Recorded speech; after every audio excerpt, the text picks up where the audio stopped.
안녕하세요. WDFE 강창성입니다. 자, 이번엔요 1차함수 활용 문제 두 번째 문제죠. 23번 문제 보도록 합시다. 23번. 활용은 좀 시간이 걸리기 때문에 따로따로 끊어서 찍어주고 있어요. 그쵸? 23번. 자, 좀 천천히 읽고 또 식사해 보도록 하자.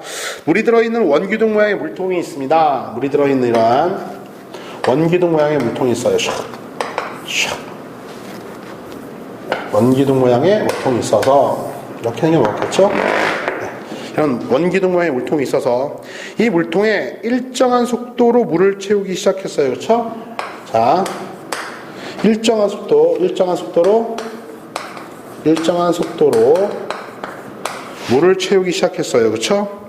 자, 근데 맨 처음에 문제에서 뭐라 했어요? 물이 들어있다고 얘기했지. 그렇지? 맨 처음에 이렇게 물이 들어있었어. 물이 없는 게 아니라 물이 들어있던 물통에다가 10분이 지난 다음에요. 물의 양은 20ml였어요. 10분 후에 물의 양은요 20ml다. 20ml. 그러니까 물 집어넣고요 10분 지나니까 어떻게 돼? 이렇게 차서 요 물의 양이 얼마야? 20ml가 된 거지. 그렇지? 맨 처음에 물이 있었고 10분 후에 이렇게 됐다고. 다음에 30분 후에는요 50이요. 30분 후에는요 30분 후에는 50ml가 됐어요. 그렇죠? 30분 후에는요 좀 더 보니까 더 쓸게. 이렇게 있어서 이렇게 있어서 50ml 그만하자. 이런 식으로요 물이 채웠다는 거죠. 그렇죠? 이만큼 50ml 이렇게 물이 채웠다는 거예요. 뭔 말인지 알겠죠? 이렇게 물이 계속 채워져 가는 거야. 맨 처음에 물이 있었었고. 자, 이때요 처음에 들어있던 물의 양을 구하라 그랬어. 그렇죠? 처음에 들어있던 물의 양, 이 양을 구하라 이거지. 그렇지? 그래요. 처음에 얼마의 물이 들어있었냐 이런 얘기지. 그렇지? 자, 얘는요 상수니까요 처음에 들어있던 물의 양을 선생님이 A ml라고 할게. 처음에 들어있던 물의 양을요 A ml라고 하자. 그쵸? 됐어요. 자, 그러면은 우리가 지금 일정한 속도로 해가지고서 물을 붓고 있는데 20ml가 됐다는 얘기는요 봐요. 자, 이거 정비례 관계죠. 속도가 시간을 선생님이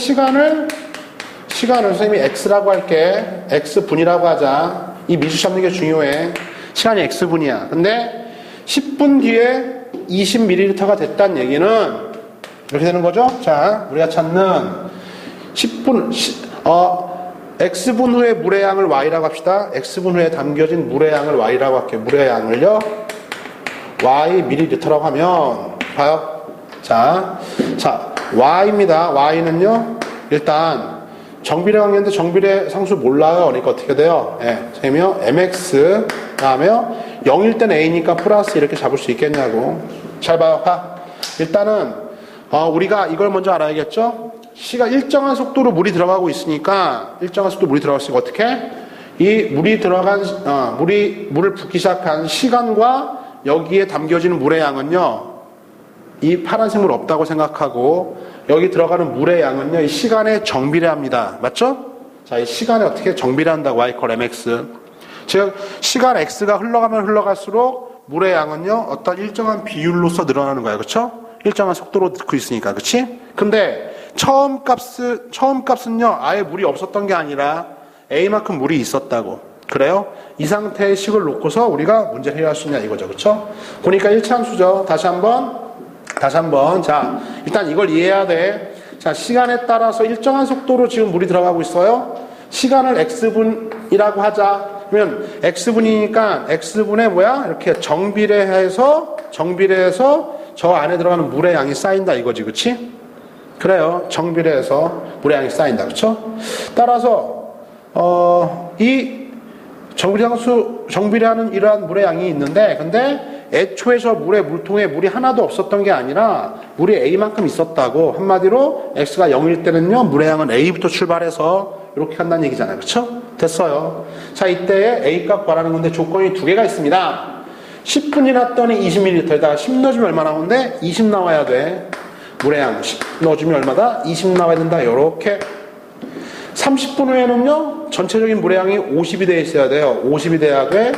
30m 플러스 얼마? A 이렇게. 그쵸? 됐어요. 따라서 아래에서 위에 걸 빼주면 얼마입니까? 30이고요 얘는요 20m이고 A는 지워져서 따라서 M이 얼마야? M이 2분의 3인 걸 알게 됐어요. 그쵸? 그러니까 1분당 얼마씩 늘어나고 있는 거야? 1분당 2분의 3ml씩 물이 들어가고 있는 거야. 1분당. 자, 일단 2분의 3인 거 알았으면 A 값은 어떻게 되는 거죠? 2분의 3 여기다 넣어줄까? 넣어주면 어떻게 돼요? 약분하고 5, 3, 15고 A는 5 나오네. 그렇죠? 따라서 처음 값은 5였다. 이렇게 되는 거지. 그렇지? 그래서 우리한테 묻는 것 지금 이 값 물었으니까 얼마입니까? A 값 얼마? 5가 정답. 자, 이렇게 정리할 수 있겠네요. 그렇죠? 자, 다시 한번 응용 문제는요, 여러분 자꾸 문제를 봐가지고서 일단 미지수 잡고 식 세우는 게 중요한 건데, 아까 문제도 그렇고 지금 문제도 그렇고 시간이 일단 핵심 변수였네요. 그렇죠? 왜요? 시간에 따라서 속도가 일정하다는 얘기는 시간에 따라서 움직인 거리도 일정하게, 속도가 일정하면은 움직인 거리도 일정하게 늘어나는 거고, 얘도 마찬가지야. 물을 넣는 속도가 일정하니까 어떻게 해야 돼요? 늘어나는 물의 양도 일정하게 늘어나겠죠. 속도, 시간에 비례해서 일정하게 늘어난다. 무슨 관계에 있는 겁니까? 정비례 관계에 있는 거지. 따라서 우리가 여기까지 식을 세울 수 있겠냐고, 시간을 x라고 하면은요, 어떻게 돼? 시간을 x라고 하면 일단은 y라고 하는 물의 양은요, 시간에 정비례해서 이렇게 늘어난다. 이렇게 되는 거야. 근데 지금 상태는 이러한 정보들이 물이 아예 없는 물통이 아니라 물이 얼마 A가 있던 거니까 어떻게? 여기다 A를 더해준 것만큼의 양으로 표현이 되고 있겠죠. 여기 있던 20이나 50은 10분 뒤에 물의 양이 20, 30분 뒤에 물의 양이 50 맞아요? 그러면 식이 몇 개 나와? 2개가 나타나서 뭐 미지수 몇 개? MA 2개, 식 2개, MA 값 구할 수 있다. MA를 안다는 얘기는요, 저 1차 함수의 관계식이 이렇게 등장한다. 그렇죠? 참, 지금 문제는 이걸 물었지만은요, 또 뭘 물어줄 수 있어요? 만약에 이 상태라면은요, 1시간 뒤에는요, 몇 리터의 물이 채워질까? 이렇게 물 수도 있잖아? 엑스트라 얼마 집어넣어? 1시간이니까. 예를 들어, 60 집어넣어주면요, 95리터의 물이 채워져 있겠네, 1시간 후에. 이해 갔습니까? 이렇게 정비례 관계에 대한 이해와 더불어서 1차 함수의 식을 세울 수 있는가? 자, 이번에 물 채우는 문제였었죠? 통에 물 채우는 문제 해석은 여기까지입니다. 수고하셨어요.